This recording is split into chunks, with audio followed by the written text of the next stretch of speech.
So rebuttal skills, I'll make this like relatively speedy, but what we'll do is I think we'll just step through the concepts more briefly and then talk about examples more in depth. So essentially what we'll be doing is just talking about different things that you can rebut, so types of rebuttal, and then I'm just going to have a few thoughts to chip in, and they will be followed by examples of said thoughts, and then you can chip in your thoughts in response to my thoughts. So, types of rebuttal. So typically there are about 4 different parts of an argument that you can attack, and I think that these are not necessarily clearly delineated categories. So they're not so much categories that you have to rigidly say that you're responding to this aspect of the argument, but they can be helpful for conceptualizing what part of an argument you may need to attack. So the first is that you can reject the premise of an argument. So for example, that the overarching claim that the argument is trying to make that they think is a benefit is in fact a harm or something along those lines, or equally if something that they claim is a harm is in fact beneficial. The second is to reject the logic or mechanism, which is to say that the logic that they have provided that they are able to achieve their outcome by is not true. And that's poking holes in what the logic of that mechanism is, the logic of how exactly they are able to achieve the outcome of what they're saying.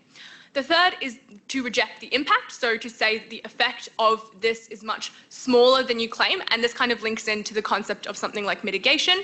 So essentially rejecting the impact is minimizing the degree to which the outcome exists. Finally, you can, there's 2 reject the impacts. They should be different. The final one's supposed to read reject the importance, but congratulations. There are 2 reject the impacts now, but that's okay. So importance is supposed to be that your argument affects more people or affects a more important group of people. So it is a way of weighing an argument externally. So note how impact is internal, so it's about the size of your impact as a standalone, but rejecting the impact more broadly, I guess in more of a weighing / importance sense, is about rejecting how that argument stacks up against other arguments in the debate, or the fact that your argument should be seen or weighed as more important. You can do multiple layers of these kinds of rebuttals in like a single piece of response, so you can connect those layers with even ifs, say things like, we reject the premise, but even if you accept that that premise is something that you want, we reject that that mechanism is true, even if you accept that impact, even if you accept that importance. So notice how it can work as a cascade, and that is a helpful way to layer responses, because something that, like a trap that you can fall into, is relying on one response or relying on a particular group of people or a particular way of attacking that argument that itself gets shut down. So having layers to that makes it easier. Example time. So example topic is that we should abolish juries. I've written up an argument there. If everyone wants to take a read of that, and then anyone who has a microphone within reasonable proximity of them is welcome to say a response that they could have to this argument and what aspect of the argument that it would target. You are required to preface your responses with beatboxing.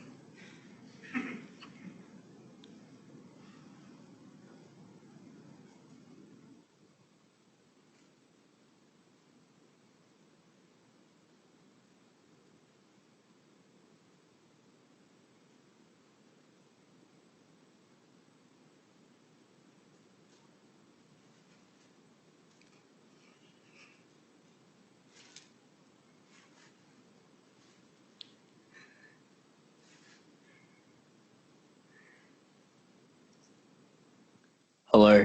Hello. I would respond to the claim juries should be abolished to increase the efficiency of the justice system by highlighting that there are other considerations that the justice system ought to consider more so than efficiency. I think that would be responding to the premise, but it could also be with regard to weighing against it.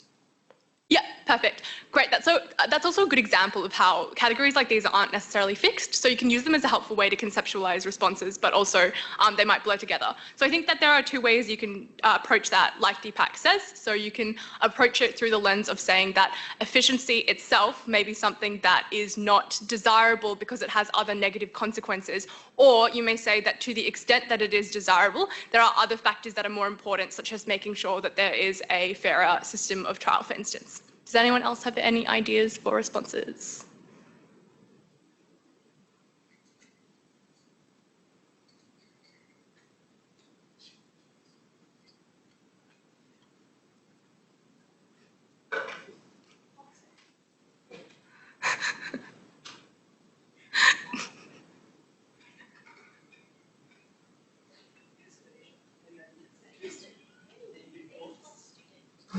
Tristan, you're my pro. Please. Hello. Oh, that was cool. Everyone was quiet. Okay, sweet. You can attack the mechanism by the two mechs about juries, taking a lot of time. Like juries need to be taught the case, which takes a lot of time, or like judges are also much faster. You say that's not necessarily true. The same type of argumentation will be made because in an adversarial system of justice, the way the logic is proven is by the two competing parties coming out and explaining the law to the judge. So you don't actually get much of time reduction as a result. Perfect. So undermining the way that you are able to achieve that outcome, that's perfect. And you've also identified the mechanism that it's relying on. So the premise here, or more so the logic that they're using to achieve the outcome, is that what is causing the time delay is being taught the law of a case. And by undermining that, by explaining the way that an adversarial system might work, or a way in which the role of juries is not actually primarily to be taught the law, but more to make factual decisions on the basis of like more basic principles, those are all ways that you can attack that argument. Cool, we'll move on. But here are a couple of examples. So things like efficiency is not necessarily good. Things like the fact that juries don't necessarily need to comprehensively understand the law, but also the things like impacts. So, and often what can be helpful in impacts is if there are external factors that contribute to whether or not something is likely to have a big outcome. So for instance, if there are other factors such as backlogs or such as the fact that judges take a long time to write judgments or a bunch of associated factors that would contribute to making the impact of jury abolition small because a lot of other things preserve the way the status quo works, that's a way to minimize the impact of something. Equally important, so kind of like what was said earlier, it is less important than other values that we ought prioritize in the justice system, for example, allowing cases to be heard thoroughly. Cool. Reconstruction. I think this is really important in rebuttal because I think rebuttal is often seen as just an attack on something without a corresponding reconstruction. And I think the issue with that is that you can fall into traps of making the debate very narrow, but not necessarily have enough ground on your side to win the debate. So I think that one way to conceptualize this is that in a lot of instances, rebuttal can be seen as something that is quite dualistic. And what I mean by that is you have to prove why an attack on their side is an attack on their side and not also an attack on your side. And you must prove also why you are able to widen your margins significantly. So often debates can get really messy when people decide to try and like mitigate or wash all arguments, but don't also go to the effort of trying to be ambitious and making margins as large as possible. So for instance, what techniques that you can do to help this are things like following rebuttal that says that the opposition's benefit does not exist, stating why that benefit does exist on your side and to a significant degree, or equally, the rebuttal that states that the opposition's case has active harms can be followed up with why those active harms do not exist or why you can achieve corresponding benefits that actually defeat those harms. So notice how all of those things are able to make the margin a lot wider because it means that you're not just debating on like hard negatives, you're not just debating on the harms of what it is. So instead of saying that everything is a harm, but not giving them anything to compare your case against. So if your case is a net zero and you're just debating harms, you're only working with a negative part of the equation as opposed to the full spectrum of what you could be working for. So you need to go to the extra effort of proving why your argument better achieves their goal as opposed to just claiming why the other side is bad. Example. So the topic here is that university admissions should be determined by random lottery. Here I've gotten something that AF might say, so that it solves accessibility because low SES students are more likely to succeed in their careers as a result of random lottery. And as neg, you rebut the mechanism. You say that random lottery doesn't necessarily mean that they're guaranteed opportunities, and also they don't succeed because they haven't been given resources. What is the issue with this argument at the moment? Does anyone have any thoughts?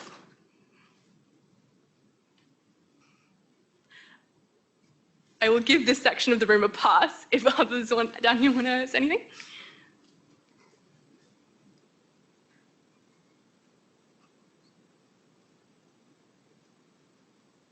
Is it that the negative argument doesn't actually like make a comparative benefit or comparatively why that number doesn't exist on both sides? Yep, so what's the consequence of that? So if they don't have a comparative benefit, what does that mean for this argument? Even at best, there's still something that still exists and affirmative ground is still nothing in ground evidence. Great. So that can happen in a lot of cases, especially when rebuttal is kind of just one-sided. So it targets why the other side is not true, but it does not then prove why your corresponding side is true. So the example here I've given is that there are reasons like that you might minimize the scale to which this is true. So for instance, that lack of resources probably does contribute to some extent, but it probably doesn't contribute to a maximal extent, or at least if the comparative is the fact that no opportunities are given, you've let them run away with the characterization that no opportunities are given.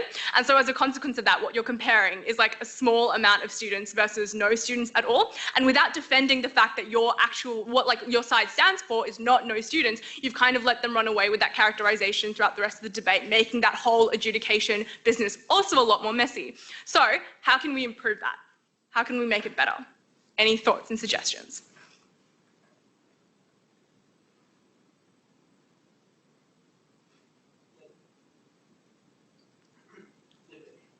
Yeah, how? So instead of running a purely mitigatory piece of rebuttal, explain why op doesn't gain that benefit and explain why then you receive that benefit. So in this debate, if you're on the neg, you can explain that more low SES people are likely to receive scholarships on your side, given that, I don't know, you can counterprop something, or there's probably some mechanism that I can't really think of. Yeah, perfect. Love that. And I think that instinct's perfect. So in this sense, you need to prove why your status quo is not the fact that no low SES students succeed. And I think you can do that in a number of ways. And as Deepak points out, you need that comparative to be established, and you need mechanisms associated with that. So what rebuttal looks like then is not just saying, here are a list of reasons why the other side is bad, but here are reasons why the other side is bad. And now, secondly, here are the reasons why we're able to achieve that. So make sure that when you are actually going into rebuttal, that you're always keeping that in the back of your mind, that every piece of rebuttal is dualistic in that sense. So some ideas are very hastily written out, but yeah, exactly like what Deepak said, things like equity scholarships and aid programs. And the fact that things like resources are more standardized in the university setting anyway, but also kind of weighing tricks, like the idea that things like targeting programs, even if they're imperfect at the moment, can be actively improved and consolidated in the future. So you can do better at providing scholarships, funding, and aid programs and expand opportunities for low SES people. But random lottery is something that kind of normalizes a state that is unable to be actively improved in the long term, or unable to be targeted in the long term. So you can use those tricks, like even if it's imperfect now, why does this lead to better outcomes in the long term, in the future?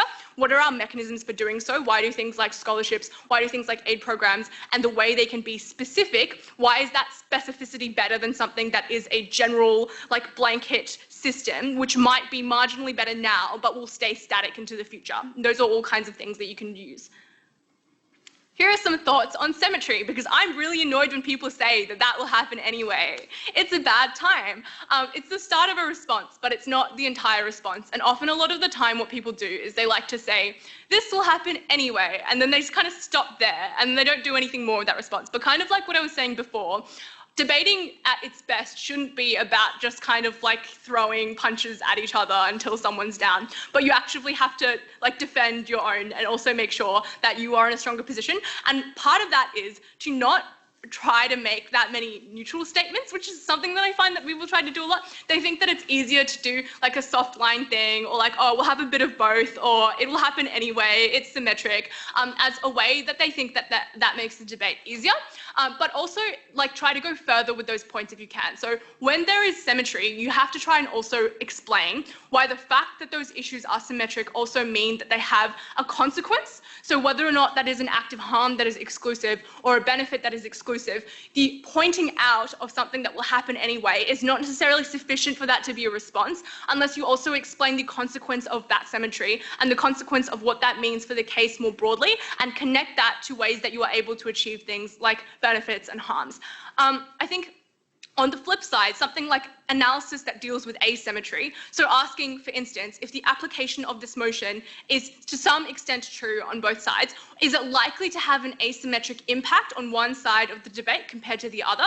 So for instance, maybe external factors are likely to influence a particular group more, or the way that a policy plays out, or the way that some particular groups of people respond to a motion are likely to asymmetrically affect one side as opposed to the other. I ran out of topic ideas at this point, so I stole a lot from Mad Mini, so I apologize to anyone who is going to be triggered by this content. All right, example 3, that we regret tragic romantic stories in queer media. So, Af says, queer people experience suffering when they watch tragic stories, whereas happy endings give them hope. Neg says, but it will happen anyway, because queer people will realize that their real life is very sad, and that's bad. So, situation here, how do we make this response better?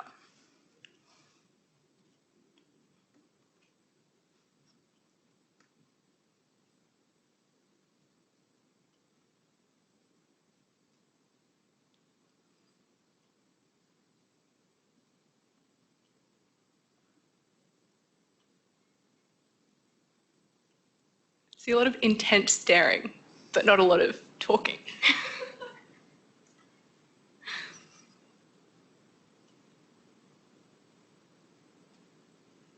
Is that a bunch indicating some potential content from this direction?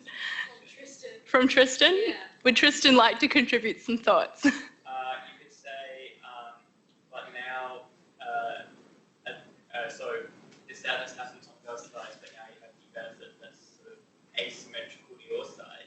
That is, that now they can relate to people on screen and have like a feeling that this feeling is, at least is not like isolated to them alone, but is shared by a larger group in society. Yeah, great. So how does that apply on the neg side? So say that on neg side, you're defending the fact that we like tragedy. We love sad endings. We love misery. Why do we think that that's better? Or why do we think that the relatability is an exclusive benefit on neg as opposed to F? Because when you get rid of those, if you don't have a tragic romantic ending, then they aren't able to see it like being shared by other people, and they're then sort of given just false hope that, which makes them feel more isolated than they otherwise would. Yeah, excellent, excellent. So I think that there are lots of ways you can do this. I think that's a good example. So a good example of that is in the sense that the way that you might respond to something interacts with external factors. So the fact, for example, the false hope response is also premised on an interaction with the world at large, and the fact that, like, retrospectively, it is unlikely that a lot of these happy endings would be super reflective of people's experiences. So see how you can, like, draw in the way that the world interacts with the situations of individuals and also groups within these debates, and make that kind of contribute to the way that asymmetry works. So very, very similar to what was said. The first statement is symmetry, so suffering happens on your side anyway, but the second statement is asymmetric. So for instance, the difference that you are able to understand that it is a systemic experience, or like Tristan said, that you are able to relate more to those endings because they are more realistic and more authentic and more reflective of your actual experience. The reason why that is better is because you are able to understand, like, the fact that your suffering stems from oppression, for instance. You are more likely to engage in activism, all those kinds of things. So see how, like, the first kind of symmetrical argument just kind of leaves it out there but doesn't resolve the claim. And to resolve that claim, you need to take it further to what do you actually achieve? What are the ways that the world operates or influences these individuals? And how does that make the impact of this something that is asymmetric? Second example in the same one that I'll just, like, briefly run through. But I think that the difference here is that it kind of goes into a bit of the weighing discussion as well. But for instance, another way that you can do this is you can say something like, so they say, like, this shifts social norms, and then you say something like alienation and stigma happens anyway because of issues such as broader societal homophobia and broader issues that are associated with the government, broader attitudes, for instance.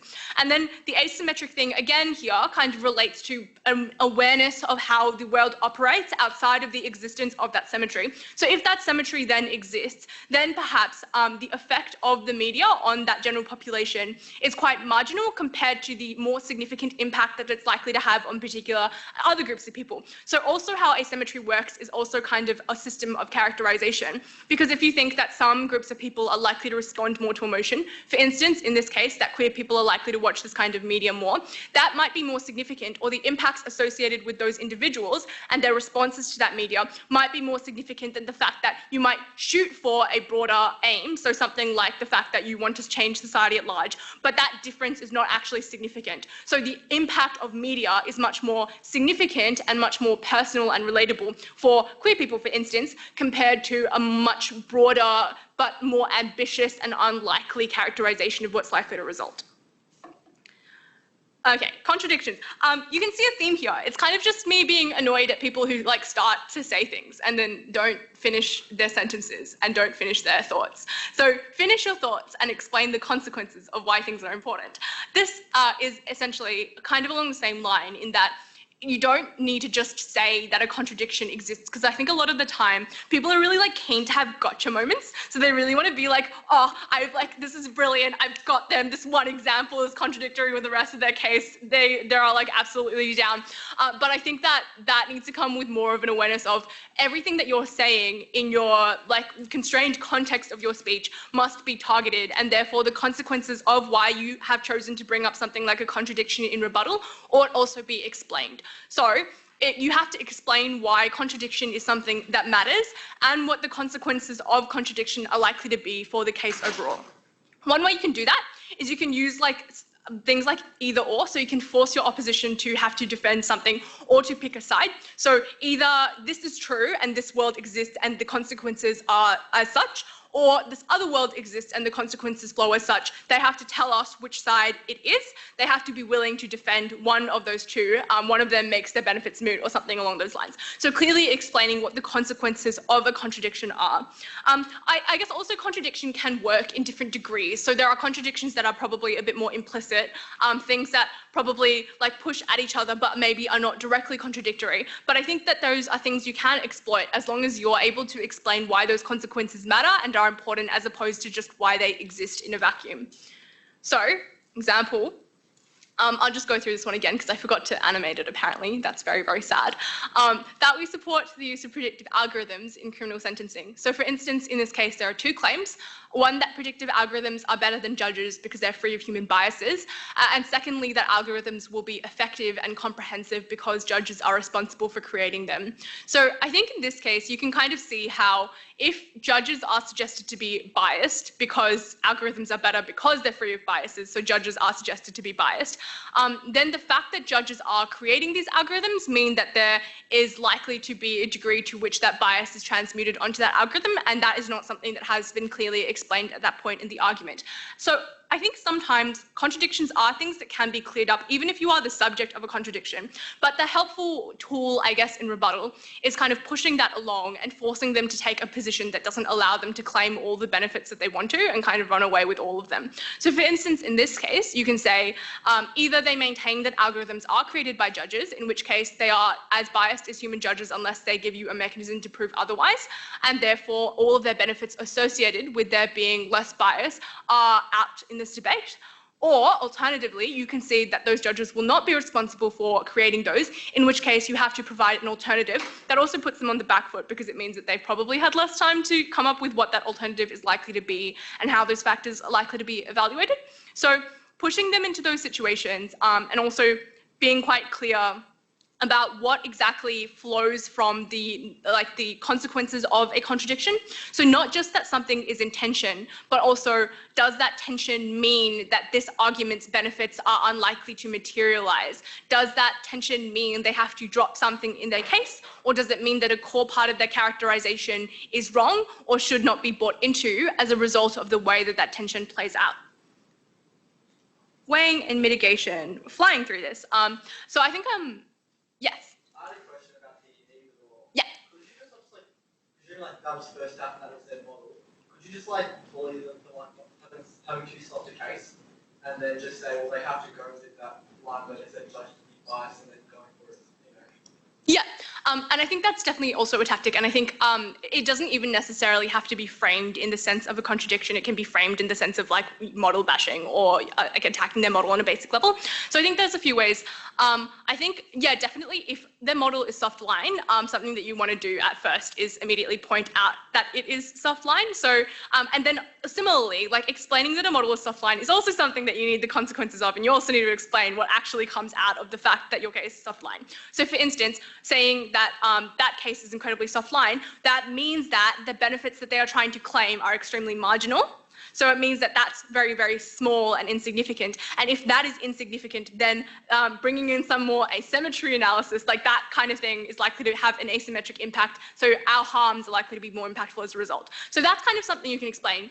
But you can kind of force it into a similar kind of situation. You can say that either they choose to defend this soft line model, in which case their benefits are small and our harms outweigh that significantly, or they must opt to defend a case that is stronger. Like, we need to hear what version of that case comes out at second, for instance. So forcing them to take stronger stances about things and forcing them to explain those kinds of things, particularly at first, and if it is crucial to their case, can be really, really helpful. Beautiful. And yeah, if anyone has any further questions at all, feel free to chuck your hand up at any time. Otherwise, we'll continue to talk about mitigation and weighing. I think mitigation is kind of sometimes given a bad rap. People are like, mitigation, it's not a good time. It's not a good tool of rebuttal. But it actually can be. It can be really, really helpful, because sometimes it just do be like that. Sometimes the arguments just kind of like, you kind of just have to acknowledge that there is a benefit that you can't completely eliminate, or an argument that you can't completely take down because it is just true, or something like that. And in which case you have to know how to approach it strategically in order to do the very best you can at making that effective for your side. So I think using mitigation can be really, really good, but you just have to recognize when it is mitigation. Because I think sometimes people say certain pieces of mitigation as if they are pieces of rebuttal that entirely take down the other side's case. I think the disadvantage of that is the ad will see that and be like, oh, it's mitigatory, and then move on. But the impact of mitigation can actually be important when coupled with something like weight, and when coupled with something in a way that makes the strategic value of that mitigation clear. So for example, if you are reasonable and you explain quite explicitly that mitigation is important because you have reduced their benefits significantly, and as a result you can weigh your thing against that, that makes it much clearer, and also it makes you seem more reasonable, because you're like, oh, I recognize that we can't completely destroy this argument, but at the very least we can substantially change the degree to which it is true, and you can substantially minimize the degree to which that benefit is able to be accessed. So pairing mitigation and weighing together actually makes mitigation a much more powerful tool than that kind of rebuttal is in isolation. What that will generally look like is making the size of their benefit as small as you can.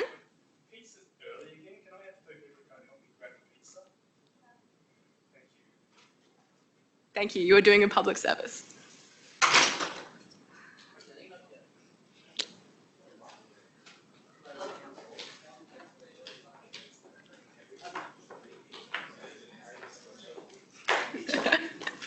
Yeah, the microphone's primed. It's good. It's a good time. Looking good. Thanks, Tufak. Cool. So the aim here is to make the size of their benefit as small as you can, even if you can't defeat it entirely. And I think it's important to recognize when you can't defeat it entirely. Then that way you can weaponize the material that you have a lot more, because even something that intuitively is a loss on a way up, you can make into a win by changing the way that that metric is evaluated. So by, for instance, shrinking the size to which their benefit is true, and then making what intuitively was less important something that is far more important because of the scale to which you've reduced it. That's why I think the second thing that is important is coupling this with weighing. And weighing is like often kind of swept under the rug as well, and also not done very early on, because it's also seen as like a third speaker thing. But I think the skills of weighing are things that you can use throughout every speech that you do, and can also be built into the way that substantive is constructed. Even though this is a like thing on rebuttal, I think there are a lot of useful skills and useful metrics that you can use in order to evaluate what is important from the very get-go. So for instance, a couple of metrics of weighing that I've given up here are things like the fact that it affects more people. So often that comes out in something like a voting debate. So you'd say that like moderates are a larger group of people, and therefore that's more important because they are more likely to secure the election. Similarly though, it could affect a more important group of people. So using the same example, something like a swing state, you might analyze that the people who are able to secure votes in a particular state are more likely to be important because of the way that electoral politics works. And that's also kind of similar analysis to if your group is more vulnerable, or if your group is more in need of like the assistance or the benefits that this motion provides. That might be something that you weigh against the impact that this has on other people in the debate. Some others that I've also included are things like short-term versus long-term. And also, I think that these things go both ways. So for instance, something can be important in the short term because it is urgent and because there is like a strong imperative to do it at the moment. Like you need to resolve an economic crisis now. Even if like a relief package might have financial implications down the line, what is especially urgent at the moment is to make sure that that cash is injected into the economy, for instance. But equally, you can flip that on its head. You can say that things like long-term consequences are more important because of the way that it has longer or more far-reaching consequences for people. Others include things like whether or not it's certain or whether or not it's speculative. So for instance, you might say that a benefit that is like possible but not very likely versus a benefit that is definitely going to materialize is really, really good because you want to secure the existence of some benefits and you want those benefits to be certain and you want those to be definite, and you would prefer something that is definite and certain over something that is a bit more wishy-washy or something that you think is possible but not likely. Finally, something like permanence versus something that's temporary.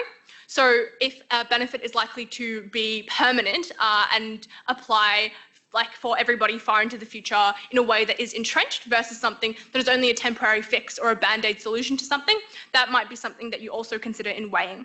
So all of these kinds of factors are really, really important. They come out in a separate section, so you can have literally like a page that goes weighing, and then here are the different metrics by which we ought to judge why something is more important than something else. But also for those who are more substantive speakers and those who kind of speak earlier on, I think that this is something important to consider as well in case construction, as well as in how you evaluate arguments to begin with. So for instance, whenever you make a substantive point, you are making a claim that claim sits in the context of the debate more broadly and is important and something that should be valued in the context of the debate more broadly. So at the end of arguments, what can be really helpful is to do an exercise in weighing, which is you are making an argument and at the end you claim why this kind of benefit is the most important kind of benefit because it affects the most group of people, it affects people in the long term, and it does so more so than the intuitive or obvious argument on their side of the debate. Cool. Here are more examples from Mad Mini. It's a good time. This house as Japan would cancel the 2021 Tokyo Olympics. This one falls into a big trap that I see a lot of people running into where death is just intuitively bad. So people are like, death will occur, and then suddenly they think that they have impacted or weighed their arguments. That's tricky to fight against as well though, because death sounds really scary and people are like, death is bad, and you're like, it probably is bad. And then they're like, okay, so a COVID outbreak is likely to get out of control as a result of the Olympics, and therefore because it is likely to get out of control, the loss of life is the most important issue, and the fact that death is so important and so bad, therefore like they feel like they automatically win the debate. So say that you're stacked up against this kind of argument. What are some of the responses that you might have to this kind of argument?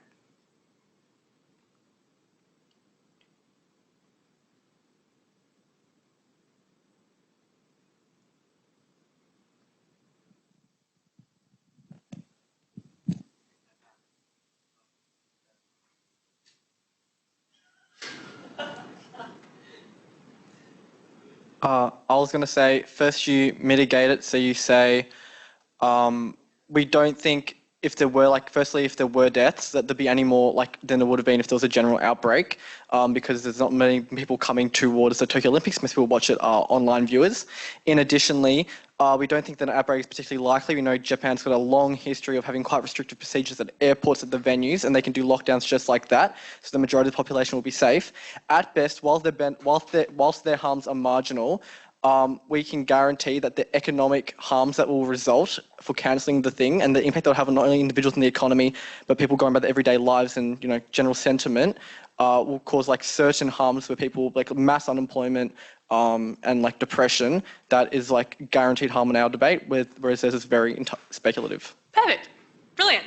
And almost exactly what I had. Yeah. So I think that points to like very good examples of the types of responses that you're likely to have. Death sounds super scary and bad, and you're like, oh shit, it's death. But I think you can do a lot of things in order to make that a more fair way up. So exactly like you said, there are a lot of ways that you can mitigate the degree to which death exists. And notice how you kind of recognize that it's a mitigatory argument. Because if you go out and you say there will be no deaths at all. There is no chance that a COVID outbreak will occur. You suddenly sound also unreasonable. They're like, there'll be a massive COVID outbreak. And you're like, no, there'll be no COVID outbreak. That sounds unreasonable. But what actually is the benefit of mitigation is you're able to say something like, we accept that there may be a risk, but here is why that risk is likely to be minimal, and here is why that is likely to be controllable. So that's exactly what I have, essentially. An example of this being something like, there is like not so much that there is zero risk of an outbreak, but that the scale of that outbreak is likely to be small because of the approach taken by the Japanese government, the fact that there are preemptive tools such as testing and vaccines, and also I think the way that you can work with these, even if cascades, is you can talk about how it is unlikely to happen in the first place, but also the fact that even if you acknowledge that it does happen, you can say why the response to that is likely to mean that if it does happen, it happens to a small extent. So that's kind of the even if cascade situation.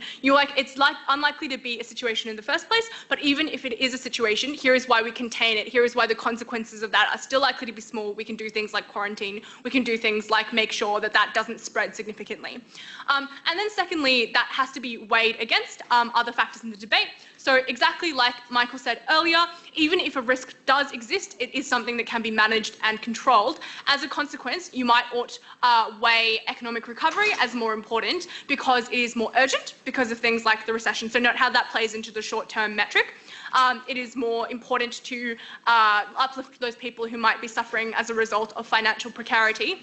But also, exactly as Michael said earlier, it is also more certain because regardless of whether or not a COVID outbreak exists, you are uncertain whether or not that harm is likely to actually materialize to the degree that it does. But you know that running it in some capacity is likely to recoup you some amount of money, especially because a lot of it is sunk cost.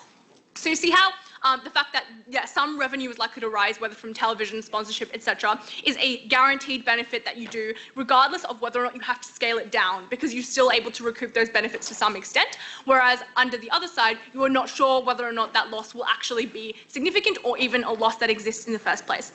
We're nearly at the end, but I have one final slide with no example on prioritization.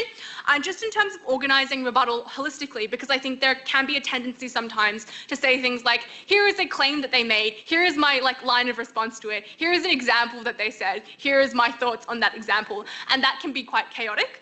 So the approach we want to aim for is rebuttal that is structured through a more holistic and a more measured sense, but the detail and the actual minutiae of it coming out more in micro rebuttal and not in the amount of claims that you respond to. So it is less effective to be like, here are 10 things that they said and I'm going to fire at all of them, and better to say, here are the 2 most dangerous claims that they said, and here is what I have to say about those dangerous claims.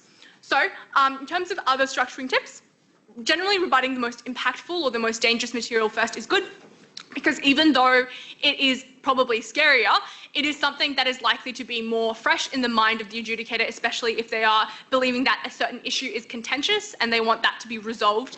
So the earlier you do that and the more time that you're able to dedicate that, the more effective it's likely to be.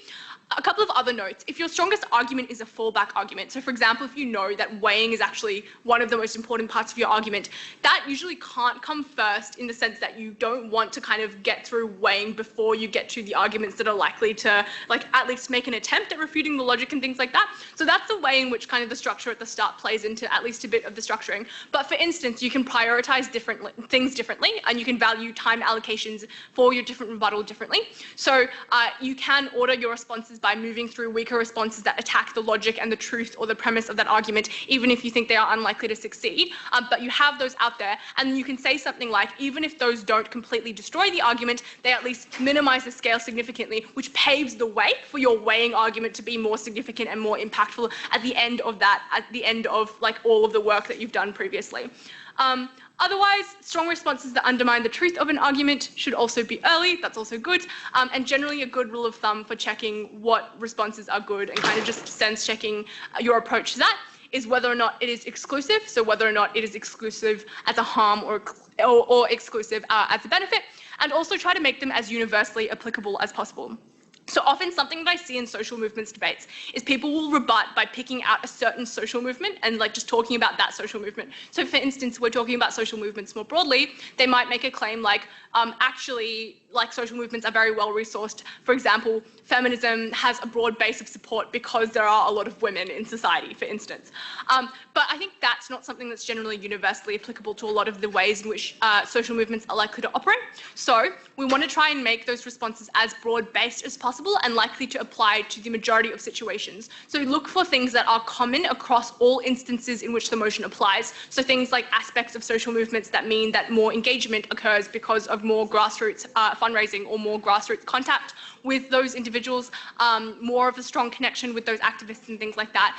And any arguments made about that aspect that are more applicable to the broadest base of people as opposed to being selective in examples or selective in reasoning is likely to be more effective than reasons that are highly specific to only one subgroup or one sub-area of the overall argument you're trying to make. Beautiful. That's the end of that, unless anyone has any questions or any thoughts. Otherwise, you are all welcome to eat food.